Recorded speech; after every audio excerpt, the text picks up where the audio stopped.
So this is where the jet engine actually produces thrust, right here inside the exhaust. Now,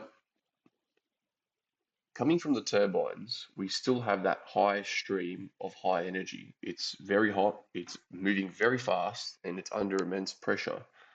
So, what is the purpose for an exhaust? Well, we need to do something with that energy from the turbine. We need to turn that into thrust. We want to go forward. Now, how do we do that?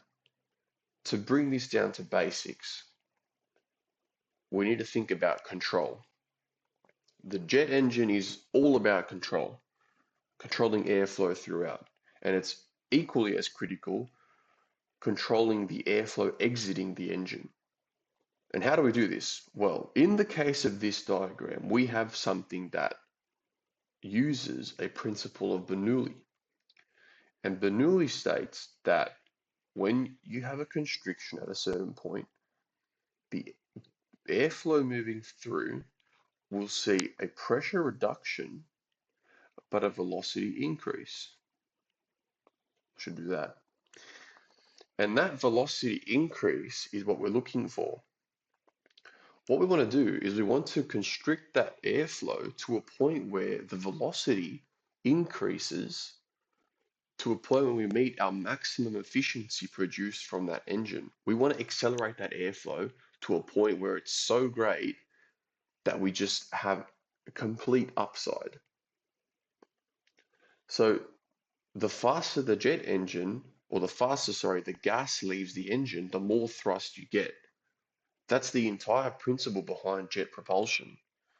So as the gas is accelerated out the exhaust at very high speed, it creates the equal opposite reaction force that we're looking for.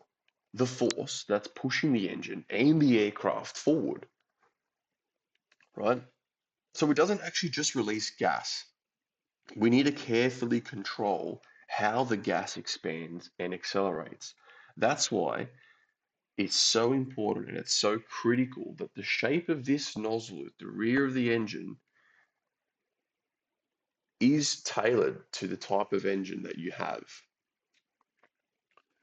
So the exhaust is where energy becomes motion and the gas is accelerated through the nozzle.